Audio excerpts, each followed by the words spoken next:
All right, guys, welcome back into the AOC Malta Cyber Series Masters. I am Alex, voice joined in again by Ender for this exciting final series of our quarterfinals between Haze and Raving Raptors main roster.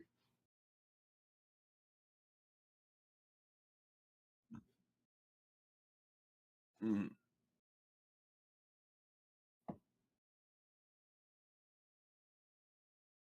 Mm-hmm. No.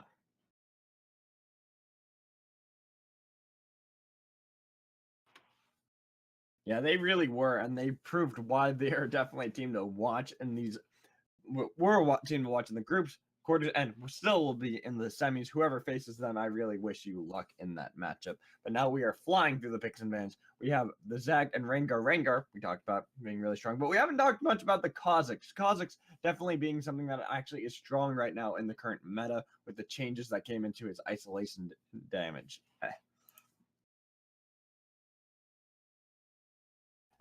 Ender, you're still muted. Never lucky. I'm still muted. That's one of my my major faults as a caster is that sometimes I mute myself. So sorry to interrupt you there. I wanted to make sure that everyone else could hear you and hear the points that you brought in, such as saying that Edge being such a dominant team, bringing in the Rengar, and definitely something to fear. Don't worry, just keep talking. I'll keep to myself for this game one. I don't think that's a good idea, having the guy whose voice is constantly going in and out of him. But whoa, we have a first pick LeBlanc coming in for the side of Haze. Very interesting right there. I mean, we saw the Rengar we were talking about, the assassins getting locked in very early on in the last series. But with the LeBlanc, I'm not really sure. I didn't think that was going to be too contested of a pick. Haven't seen too much of that champion. Where it does require a lot more skill to pull off. Now you have to time your abilities wisely to make the most of the passive, and not necessarily the burst mage we're used to seeing from the LeBlanc of past. Yeah, I was about to say, something that I've seen a lot more coming in the prevalence for LeBlanc players has been to forego the normal assassin build and actually build like something like a Rod of Ages, go more tanky route, like an off tank, almost like an Aurelion Soul or like a Rise kind of build. It's a very different sort of playstyle now that you see coming in from LeBlanc players. Yeah, the LeBlanc now does not really seem to be much of an assassin, is really what we're trying to get at. You really do have to use your abilities wisely right there, but there are some fun things that you can do with the new kit, like send your clone all around the map, try and duke out your opponents, make them think that you're somewhere you're really not, or make them disrespect you a little bit and you're actually the real one. Your fake one is laning or something of the like. Those can always get a little bit fun. Yeah, it's going to be interesting to see how that plays in. Right now we see the Thresh and the Hecarim being locked in for the side of Raving Raptors. Hecarim, I like the pickup. I'm not sure how I feel about it with the Thresh. I would like to see something like a Sivir picked up for a big Hobbit in order to really give that speed boost, give a little bit more over to that side. But on the flip side, we have now coming in a Jungle Graves, which we haven't seen too much with the current meta. And it's going to be interesting because Strength of Ages was taken out, but he still at least is able to work around that. Yeah, and a lot of Graves players were kind of transitioning over to the Thunderlords build, or we even saw some Storm Raider Surge Graves, especially over in the LCK, a lot of those junglers picking up on the Armor Penetration Graves build, although now, of course, Armor Pen has been changed over to Lethality, so there's a lot of different changes to Graves, and I'm going to be really interested to see what sort of build we see, what sort of setup we are going to get from him in this game this time around, because it is a very different Graves that we're going to be used to seeing. Yeah, and I'm excited to see it. It might be that Assassin Graves, the one that just comes in, does the full burst combo, instantly deletes someone and walks away. So I'm excited to see that as we see Gruntless Gary locking in that Maokai for him in the top lane and a Big Hobbit going for the Jhin in that bot lane. Gruntless Gary, a guy who has a lot of fans all over the place here at MCS Masters. But he's not going to be making all the flashy plays this time around. It's a Maokai. It's not too terribly exciting to play, but it will provide some good setup, some nice point-and-click lockdown to chain up with the CC, with the damage of the Jhin. Yeah, and I do like that combo, and I also like that Groundless Gary is going to be able to go in there with Vortex. All the while, we're going to see Samet being able to protect Big Hobbit. And Living Dream on the flip side, he's got that Poppy going into that Maokai matchup. Going to be interesting to see how he plays that. I don't know if he can block the Twisted Advance, because I think Maokai becomes invulnerable while he's doing the Twisted Advance. So you really can't block that with the Steadfast Presence. As mechanics, you pick the Syndra pickup. We haven't really talked about this. Has been really sliding to the wayside with the recent changes to everything. Yeah, the interesting thing, though, is that it's going to have a very good time up against the LeBlanc because of the travel time on the Distortion. That's going to make it very, very easy for Mechanics to be able to cancel out that ability and put down his entire combination. That's the thing about Syndra. She can just unload right in the blink of an eye, whereas now the LeBlanc has to really take her time, play in and out, and a lot of Syndra's damage can predict the abilities of Prey here. It can predict the Distortion on in and really do good things in this matchup. Yeah, so I wouldn't be too surprised. We've seen Mechanics do a really good job in this mid lane for his team. Really be like cornerstone for his team. Of him and Gruntless Gary are reasons why we see them really rise up and take victories that they need to, and when they fall behind, they tend to not do so well for their team. So being against Syndra against the LeBlanc is definitely a favorable matchup for Mechanics. We're probably going to see a lot of, I'd say, really good things for them, just looking at the matchups currently, but there's still room for Haze. Haze was a very dominant team in the group stages. They really came out in full force, even when they looked like they should have had a disadvantage, still won in very dominating force. Yeah, and especially look for both of the junglers in this game to focus heavily around both mid lane and bottom lane. Specifically bottom lane for Vortex, too, because there's a lot of gank setup that Samet and Hobbit are going to be able to bring to the table. The Deadly Flourish, the hook can really start to set things up, and when you're facing off against a very immobile carry, in this case it's Osmolex's Jinx, you really want to shut that down before it can get rolling later on in the game. So that's Vortex's game plan. Etsu on the Graves, it's hard to make very proactive ganks on that champion happen, but the best setup he's going to get is going to be in that middle lane if Prey can land some nice chains and lock down Mechanics in time for Etsu to really get the damage down. Yeah. If we do see those chains getting locked down for by Prey onto Mechanics, then Etsu definitely can make a presence in that mid lane. But I would even go as far as to say in the top lane he might be able to see a lot of plays, because if Living Dream is able to get a good heroic charge onto Gruntless Gary, you could see Etsu coming in there and really bringing that damage that you need to be able to chop down that tree, because he will be tanky. But in the early stages of the game, we normally see Maokai's go for that Doran's Ring, try to get a little bit more AP, so they're a little easier to kill in that earlier stage of the game. Yeah, the issue being that, yes, you can look for ganks in the top lane, but neither a Poppy nor a Maokai are going to be monsters come the late game. They're really just going to be really tanky targets. It doesn't matter if you shut them down early, because they're not looking to dish out the damage. You're not actually going to be shutting them down, because they're really just there to start off fights and to really try and soak up the damage. So while, yes, you can look for kills up there, and yes, you might be able to find an advantage, your other two lanes really are going to need your help, and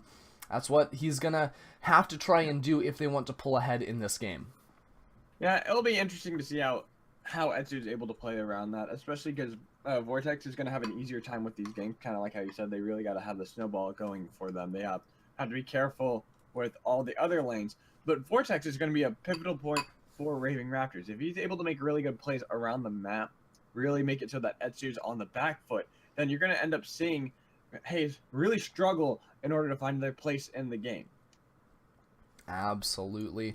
Finally, we get through that spectator delay. That's always the hardest part as a caster. You gotta work through that, and it's fun to talk about all those changes, everything that's going on. But at the same time, you know, it's also a little bit painful. At the same time, you gotta make it through that. Always a struggle, and especially when the League of Legends client TM stops responding. Yeah, I just had a little bit of unresponsiveness there, but we're back in. I don't know if you had that same issue, but before we reload into this game, just want to give a quick shout out to our sponsors, AOC Gaming, Go Malta Tourism Authority, the Esports at Gaming.bet, Miney, GT, Omega Racing, and the Gamers Lounge. Thank you so much. And definitely shout out to Kurt Prime out there, the main admin, really helping us bring this to you guys. So everyone, thank them if you can. And now we are loading up into the rift. Ender, would you like to introduce the first team? Absolutely. Ask me every time, and I say yes every time. It's going to be Haze on the blue side with Osmolex in the AD carry position. I'm going all backwards this time around. It's Living Dream top lane, Etsu in the jungle, Prey in the middle lane, Osmolex at AD carry, and Worku on support. See, I'm going to go in the normal order. So we have the top lane on the red side for the Raven Raptors Academy being Gruntless Gary with his nice amount of fans in the chat. We have the jungler being Vortex, the mid laner of Mechanics with the Mechanics.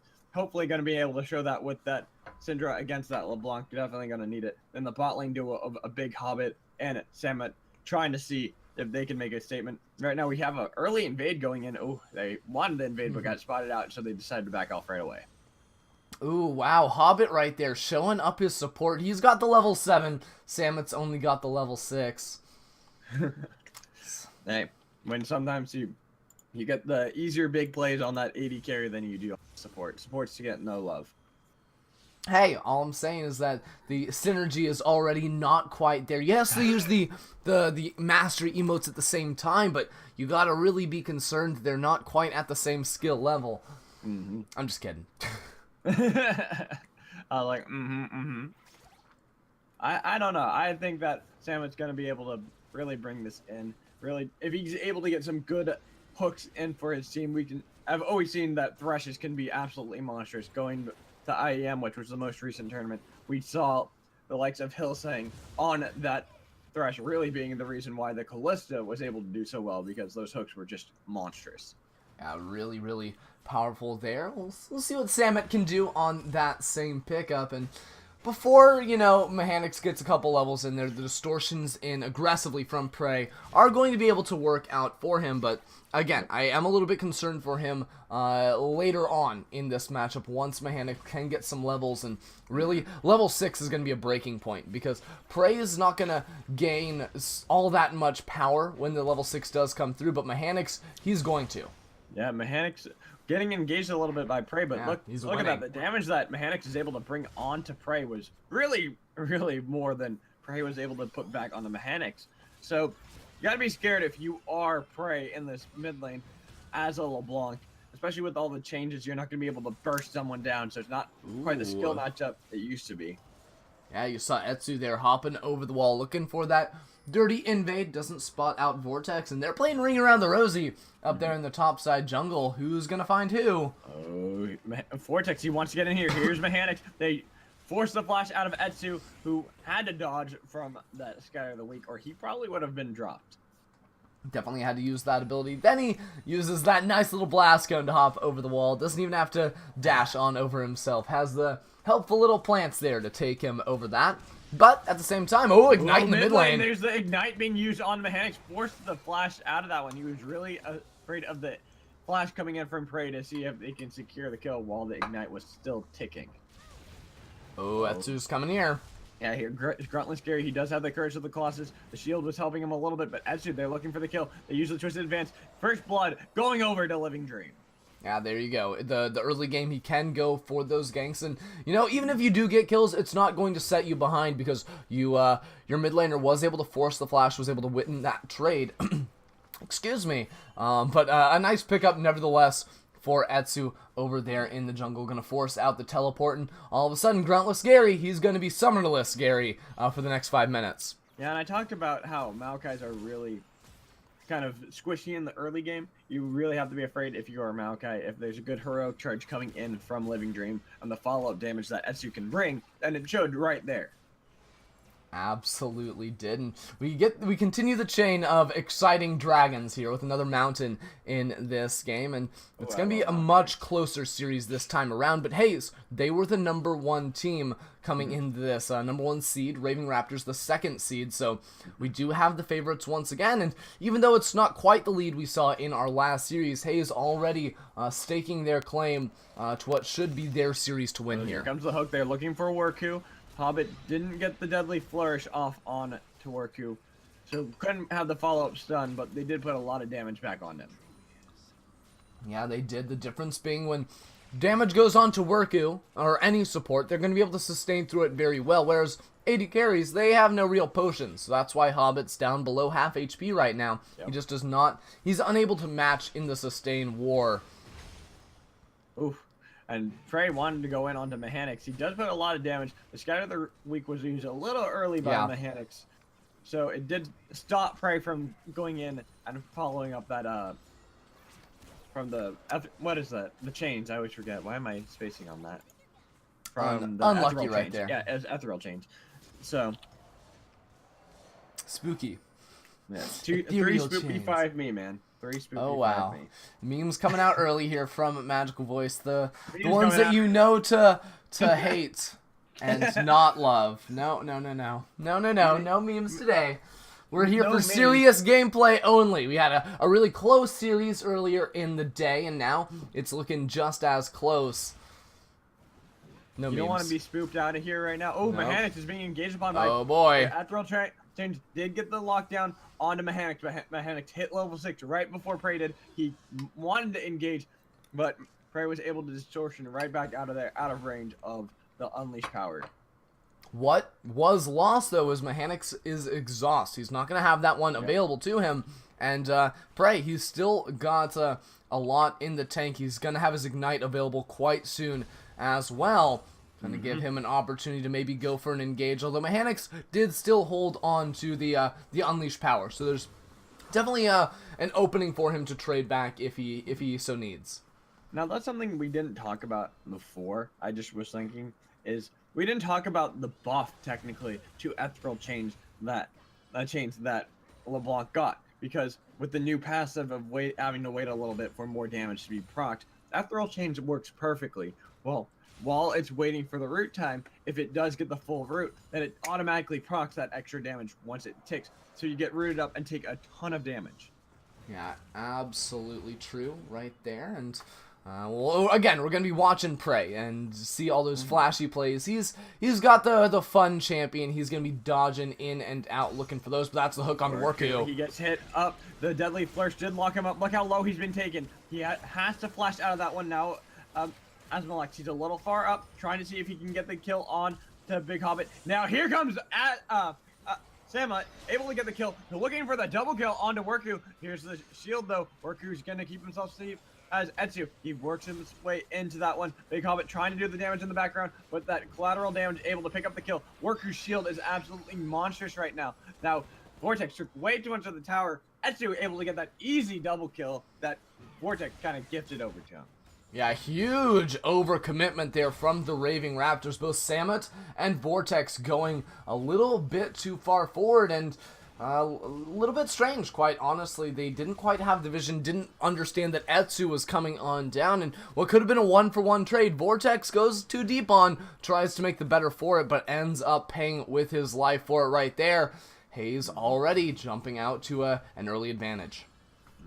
And Haze was a team we said you have to look for, we'll look to in the group stages, and if they get a lead, it could be really, really scary if you're a Raving Raptors fan. It absolutely is, and they're not quite as out of it as we saw earlier in the game. Just 1,500 gold down at this moment in the game.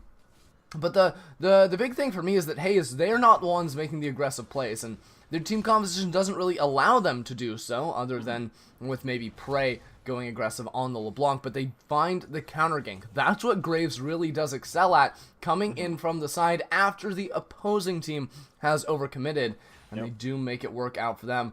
Etsu sitting at a solid 2-0-1 right now, with being part of all 3 kills. Yeah, and that's something that you really want to be if you are Graves. You want to have as much kill participation, because it's hard. It's hard to, without bringing any lockdown of your own to these team fights. That's one of the issues with Graves, but he makes up for his lack of lockdown with how fast he clears the jungle camps, with how much he can do as far as damage is concerned in those actual team fights. And just look at this, zoning away Gruntless Gary completely from this top lane turret. This guy was already getting punished, had that early death giving first blood over to Living Dream, but at the same time he's down 30 CS and getting pressured away. His turret is going to be under fire.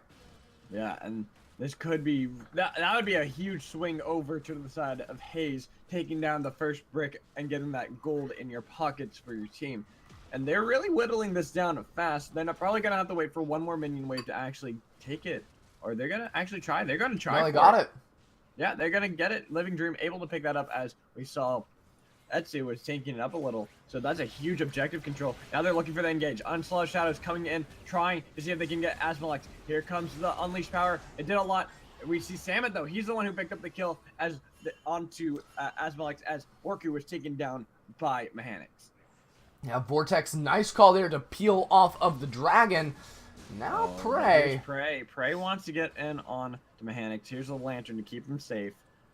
Yeah, his team, they're still to back him up, so Prey didn't want to engage too much, but that's mid lane pressure that Etsu's now putting down for his team that forces a dragon that could have been taken by the side of Raven Raptors out of their hands. Yeah, well, at the same time, it just shows a difference in these teams. Haze are playing for the turrets for the objectives, and the Raptors, they're going for the kills. Oh, Etsu's getting engaged upon right now. He's going to drop. Mechanics getting that easy kill. He was just too far out. There's too much CC coming in, but now they're trying to see if they can put it back on. Gary, the Ignite being able to get it. Man, those procs of that passive damage that is brought in by LeBlanc is still really big. It does take a lot more skill, but it's, my goodness, it's a lot of damage. That's usually a trade-off you get. With more skill comes more damage, and it can be said for a lot of the champions that we're going to be seeing Graves. Going to be dishing out quite a bit himself, and he's got the tools to dash in and around in these fights, although he did drop just a second ago. Prey was able to fire back, and once again, going for these turrets. That's what Haze are doing, trying to zone away with a nice Keeper's Verdict. Yeah, the Keeper's Verdict was used to zone away, but it really wasn't going to bring much. Now, Big Hobbit, he's by himself in the spot lane. Worku and Asmalex, they want to look for him. Here comes the teleport, Gruntless Gary, and from Living Dream, trying to see if they can save Big Hobbit. Big Hobbit's really low. They are able to get the kill on him. Asmalex gets the kill. Living Dream blocks that hook coming in from the side of Samet. As we see Asmalex, he's got the shield from Worku. He's taken really low. All the while, Living Dream was tanking up the tower. Prey in the back line was able to stop Vortex from being able to get into that fight and really help out his team. Asmalex is still alive. They're going to be able to get the spot lane tower and get that gold. Yeah, got the kill, got the turret, get everything they could ever possibly desire, and quite honestly, they could turn back for the dragon if they so desire. One thing they have to worry about, though, is Asmalex's HP bar. He's quite low, and he will not be a part of this fight if Raving Raptors decide to go for this. And now we do have Vortex. He has the Onslaught of Shadows. Is he going to go for it? Yeah, he's not. I would be surprised if he really tried contesting that. It is a Mountain Drake. It is a really big one, but not worth it in that time. Yeah, Vortex already having a rough go of things started off. He's 0-1-2, so not the worst he could possibly be, but yeah. Raving Raptors, they're definitely going to be looking towards the middle lane or towards Mechanics to carry this game. Oh my huge! 3-man! Scatter of the week, they get Worku. He's taken down really quick. They're looking for a Living Dream. Here comes the Onslaught of Shadows. Gets the fear, but it doesn't really get the targets you need to, as he's trying to put the damage that he needs to bring into this fight. There is the flay from Samet, trying to protect Mechanics, and there's another 2-man Scatter of the week coming in from Mechanics. Are they going to be able to get a kill with the I am spacing on everything today. With the curtain call, they weren't able to get that though. It's okay. I trust you. Whoa, that did a lot of damage. That did a lot of damage. It hit 5 members. I don't think I've ever really seen a 5-man super mega death rocket. See, I've got those names under control. Land before. You got it for us. You got it for us today. My mind's a little scattered for reasons. Reasons. I think I'm allowed to pass once in a while. I think so too. It's perfectly within the realms of possibility. Ooh, they're gonna. I feel like Haze. They're still doing a great job, even though they did get taken down right there. They held onto their mid lane turret, and that's a big one because they're gonna be able to get one. Gary, and they're probably gonna be able to get this tower because they hit Gruntless Gary away. There it is. Asmalex getting that last rocket onto the mid lane tower. And like you said, even though they have dropped a few kills, they've been getting all these objectives. They've been getting all the gold in their pockets. They're going to start having everything go in their favor. Yeah, that's the big difference maker right here in this game. Kills are evened up. You know, Dragons, there's just one separating the two teams, but it's the turrets that are opening up this gold lead. 4,000 right now for Haze, and They are in control of this one. Just got to continue putting on the pressure, which can be hard with their team composition a little bit, with the Janna not going to exert too much pressure from the bottom lane. But if they just keep playing it well, keep playing it like they are right now, they're going to be sitting tight in this game with the advantage they've already been able to accrue. Yeah, it's going to be interesting to see how it's played around. They're starting the Rift Herald. Oh, they're going to go for the Rift Herald to get all the objectives you can. Nothing else to do. Yeah, and with the Rift Herald nerfs, a lot of people still haven't been going for it. It doesn't deal nearly as much damage, so it's not quite as risky of an objective as it used to be. Still has all the same issues, though. Still does quite a bit of damage, but the thing is that usually the issue with it is that if the game is close at all, that the opposing team can use that as an excuse to fight you, and you will be whittled down a little bit from that objective. Living Dream needs to be careful. Dream needs to be careful. He is tanky. He is looking to try to re-engage onto Samet. They get the heroic charge. Samet's going to go down pretty easily. And that's the thing. It's a Poppy. You grabbed a Poppy, not necessarily someone you want to engage on. Well, yeah, and Haze, we were talking about how they can't really push their advantages whatsoever, but when Raving Raptors engage... The being used to get himself to mechanics and get that heroic charge. Are they going to be able to get it? They want to get this. He flashes in. There's the heal being used by mechanics. Scatter the weak. Living Dream is really low. The Onslaught of Shadows does pick up the kill on to Living Dream. Yeah, and a little bit over-aggressive there from Living Dream flashing underneath the turret. But look at this, still going for those towers. They get it. Yeah, they get another tower for their troubles, and Living Dream, I think he just wanted to be able to follow up that really good use of the Blast Cone, getting right where he needed to for mechanics, and getting that heroic charge. He wanted to be able to show off, get a highlight reel, but sadly not today. Yeah, pretty dirty all around the board from Haze. They do pick, and going back to my main point, is that it's very hard for Haze to push their advantages. They don't have a lot of engage tools. They don't have some gigantic split pusher on their team, but what they do have is fantastic re-engagement. They have great ways to dodge away from the fights with the Janna, but then they can come straight back in, and that's what happened. Samet goes in and ends up dropping because he's a little bit too far from his team, and all of a sudden it is a very, very dangerous situation. Raving Raptors just getting a little bit too aggressive when they are quite a bit down in this game. The kill's a little bit misleading in this case. Yeah, people always forget just how important objectives are. They think kills are everything. You can be up 10 kills, but still be down in gold just because you aren't getting any of the objectives. You aren't getting the control of the map that you need to be, and you need to bring to these team fights in order to actually have that edge and most likely win. Another thing helping Haze knock out these turrets so quickly is the fact they already have one Mountain Drake. There's going to be a second one spawning in just a minute, so expect them to be looking for that one as well. Just push the vision forward in this eastern quadrant of the jungle. You see them going into the jungle right now, because if they can secure that, they can take a really safe dragon once it comes back onto the rift. Now talk about RNG though. We've gotten a lot of Infernals and Mountain Drakes today. Just all day we've been getting those. That's a really interesting. You don't always see it that way. And look at how, oh my god, they are really melting this tower. They get a good hit hook onto Worku. They're looking for the engagement. Onslaught of Shadows coming in. The exhaust is used onto Asmalex, but look at the damage coming in from Prey. They take out Samet so quickly in that one. They're still fighting under this tower. Mechanics was taken very low by Prey, who had to use his flash to get out of that one. But overall, a victory over to the side of Haze, and Worku, who is the one engaged on by Samet, lived the whole time. Yeah, well, there you have it once again. The re-engage potential from Haze just completely their strong point in this match. And now, because they have the 5 versus 4 taking down Samet, the Mountain Drake is going to be a piece of cake. And that's going to be brutal for the side of Raving Raptors. That's going to give them so much more objective control that they've already been bringing. Look how fast they worked down that mid lane tower just with a small amount of siege. Now they have 2 Mountain Drakes. They're going to be able to burst through all of these towers so quickly, and there's going to be very little that Raving Raptors are going to be able to do about it. Well, they've got a Jinx Graves as well, and double Mountain. That Baron now is a super big threat. Raving Raptors need to keep up the vision over on that side, but because they've been, pulled towards that bottom side of the map, it's going to be a difficult task for them to secure control around that neutral objective, and they've got to pause to think it over. Hey, they want to emulate IEM as much as possible. They want to make it feel as real as they can, and so pause is the only way they can truly do that. No. No. We hate pauses. We don't want pauses. If I could make rules for tournaments, I'd say pauses are illegal. I just wouldn't even. I wouldn't even give them the opportunity because no. Because no, just because you've had so many bad experiences with pauses. Please, tell me, where did the pauses touch you? On Everywhere. The doll. Everywhere. Please. On the doll. I'll send you a picture on the doll where they touched me. Okay, thank you. I need to know this for science. So.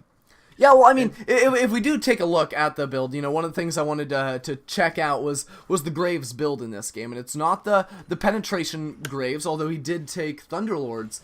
He went for the very early Phantom Dancer and the Null Magic Mantle. I expect to go into a Hex Drinker for him. That would seem to make a lot of sense. Obviously, not going to provide the armor penetration it used to. Gonna hand over some cooldown reduction in its place, which is going to be fairly good on Graves as well, trying to build that up as fast as you can.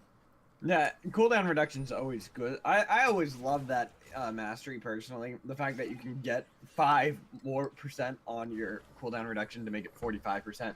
People don't realize, even if it's just like half a second, how much that half a second can actually bring into team fights or even into 1v1s in any situation. That just makes it, that honestly is one of the strongest masteries in my opinion that isn't a keystone. Well, he's not taking that this time around, going for the lethality / magic pen. Instead, he has cooldown reduction 7.5% out of his runes, which means full flat CDR glyphs. Fun fact, that's how you get the 7.5, which is an awkward amount, I guess, because then if you're going to cap it out, then you need 10% CDR, which means you're wasting like another 7.5%, which it's math when it comes down to it. It doesn't mean a whole lot, but efficiency can sometimes be a pretty big factor in the games based on your setup and whatnot. Well, he might not be looking to max it out. That could be true. Why he doesn't care about that. He's not looking to max it out. He's looking to get as much as humanly possible, but maybe only go for a maximum of 17.5. Wait, but that's not true. If it's as much as humanly possible, then it would be 40% or 45% if you have the mastery. So you're contradicting yourself, sir. You know what? I don't think what I say sometimes, so it's okay. But you have a magical voice. That's what makes up for it, isn't it? That is exactly what makes up for it, even if it's hindered at the moment. I don't notice any hindrance in your casting abilities.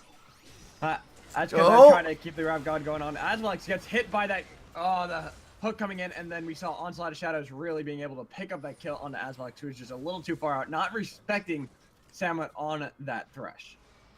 Gotta watch out for that. You're in a mobile carry. You can't be frontlining, especially when there's so much pick potential from the side of Raving Raptors. And let's see what they can do. 15 more seconds. They will have a power play 5 versus 4 and really want to start knocking down some of these turrets, start to equalize that gold disadvantage that they are at this point in the game. And get this tower. Should be able to, yeah. Yeah, this should be the tower. Oh, it's a hook! There's another hook going on the worker. They start the engage. They haven't got the tower, but we see Prey was able to get mechanics. Vortex is taken really low. He takes the Dark Passage out. Oh! Securing the kill onto Vortex. Here comes Living Dream. He wants to get the charge. Forcing there it is. The flash from Big Hobbit getting forced. He did not get the knock that he needed into the wall with a heroic charge. But look at Prey. He wants to keep getting this. There's the blast. Oh no! Over the wall, and we see the chain securing the kill on the Samet. Oh boy, and that opens up the opportunity to go for this Baron. They don't even need the assistance of Osmolex. Yeah, they've got 2 mountains. They're just taking turrets, taking so many objectives simultaneously, and because they won out in that fight so huge, because Mechanics was deleted by Etsu, they win big all across the board. Yeah, that's really the problem that you see from a lot of teams is they overcommit. They want to get so much. They get a great hook from Worku. They go for the engage. Sure, they got the tower, but then they overcommitted after that, and we see the re-engage coming in from the side of Haze. Haze has been consistently doing that over and over again this game. They've been re-engaging all the time, and now look at the gold difference. That is an 8K gold difference between the two teams at 23 minutes. Yeah, and that manifests itself in some pretty big item power spikes for these guys. You see, Asmalex, now he's got the Quicksilver Sash getting hooked. Doesn't matter anymore. He can shrug it off, pop that, and also has the damage to back it up with his Eye Edge, as well as that Runon's Hurricane all across the board. 2.5 items for the side of Haze, and they are in a very comfortable position to start sieging onto these turrets now that they have the Baron buff to mount up on top of their double Mountain Drakes. And they're using Living Dream. We mentioned a little bit earlier, people might have forgotten, he has that Rift Herald buff. So he's just, with the Baron buff, he's putting a lot of pressure in this bot lane as his team forces a lot of the pressure on the top lane, making it so Gruntless Gary is kind of stuck in this bot lane, having to not risk it. They get the inhibitor tower. Here's the engage coming in from Vortex. He tried to get the onslaught of shadows as Worku. He's really far in the front line. Here comes the teleport onto the lantern from, ooh, really good cancel coming in from the side of Living Dream, canceling the teleport of Gruntless Gary with that Keeper's Verdict. The hook not hitting on that one, and this is going to be an inhibitor from that. I'd say the play really coming in from Living Dream, stopping that teleport that might have swung the fight over in favor of Raving Raptors. Yeah, and now Haze, they can just go straight towards that middle lane. Now they're the ones with the teleport advantage, so even still, they will be able to push a 5 versus 4, but they didn't even need the assistance of Living Dream that time around because they were just winning 100% of the time, and so ahead. Here's the clone to make Gruntless Gary think he's got to go. He uses the Vengeful Maelstrom, thinking that it was getting engaged on by Prey. They get another tower from this one, and that is now a 10k gold difference between the two teams. Yeah, lasting a little bit longer than our last couple of games, but Haze 100% in control right here, and if Raving Raptors are going to win a fight at this point in the game, Mechanics has to be an absolute god on the Syndra, which is just so difficult to deal with when there are 3 huge damage dealers from the side of Haze that are going to be very difficult to knock out because there's a Janna just buffing them up the entire time, shielding them, making it so Mechanics can never take them down in one combo. And that's the thing that we haven't talked about this. Prey is 5-0-1 on that LeBlanc. He's been doing really great on making sure to not distortion in when he thinks that he can get Scattered the Weak back. And that also could be a little bit of Mechanics not using the Scatter the Weak as properly as he needs to in order to stop Prey from being able to engage on these fights. That might stop a lot of what Prey can bring to the table. Well, the issue is that Mechanics has to worry about so many things at the moment. He needs to knock out people, but he also needs to use that ability to peel and whatnot. There's just too many things that he alone has to do at this point in the game because everyone else is so far behind. Vortex went for this very aggressive Trinity Force build, but because he got set behind early, because he hasn't been able to use it to snowball, it's actually putting him at a huge disadvantage. He can't go in these fights. Yeah, and here comes the curtain call. They're trying to look for Worku as there's the Keeper's Verdict hitting away Vortex as they engage on Mechanics, trying to use Living Dream to tank up this tower. The Vengeful Maelstrom being used by Gruntless Gary. Here's the Onslaught of Shadows. It does hit onto 4 members. Asmalex, though, he's staying very safe. They get the kill onto Vortex from Prey. There goes another kill. They get the side of Samet being able to use their tankiness even with these towers. There's a flash heroic charge getting Big Hobbit. He is taking down Gruntless Gary. It's a little too late, my friend. I'm so sorry. You're going to drop Asmalex getting the kill. He does get the kill onto Worker, who is taking the tower the whole time. But this is looking like it's the game going over to Haze in this first match between the two. Using that distortion to dodge out. Mechanics still getting the kill, though, on the Prey. But it's a little too late for your team as the Nexus is being chipped away by Etsu and Asmalex. Game number 1 is going to be Haze. Yeah, Mechanics' score looks mighty fine, but it is not enough to claw out a victory here. 28 minutes on that in-game clock by the time Haze knocked down the Nexus. Really commanding performance for them. A little bit slower in the early game, but once they got that ball rolling, they did not stop. No, they really didn't, and they did a great job in using their advantages they need to. The biggest problem for Raving Raptors was they focused so much on getting these kills, so much on trying to pick off people, and that can be great, but you have to get objectives following that. You need to make sure to always follow up kills with something. If you don't get something afterwards, the kills actually end up being meaningless. Yeah, especially when you get the kills, but then you're you were forced to back, and then the other team's able to get these objectives. That's what we saw from Haze. Haze is doing a great job. Sure, they might have lost members. Worku might have gotten picked off, or we might have seen a really good hook coming in from Samet. But at the end of the day, objectives are what win games. And we are going to have to take a quick break, but just check it out. Look at the damage mechanics doing the most in the game. We'll be back just after this to see if we can go to a game 3 or if Haze is just going to finish it right here and now for the quarterfinals.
All right, got the game. Yeah! Go, go, go, go, go, go, go! Pass the ball! You can look at the ball and walk backwards. You see, that's how you do it.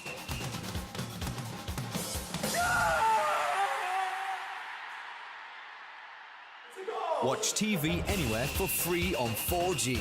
Now that's something worth shouting about.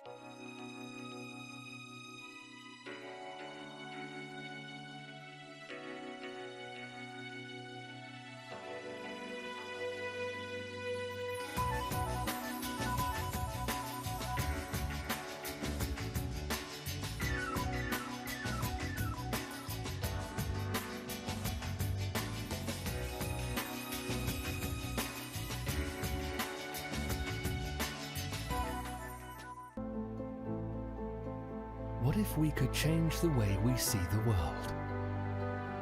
Rediscovering ourselves through the people we meet and the moments we share.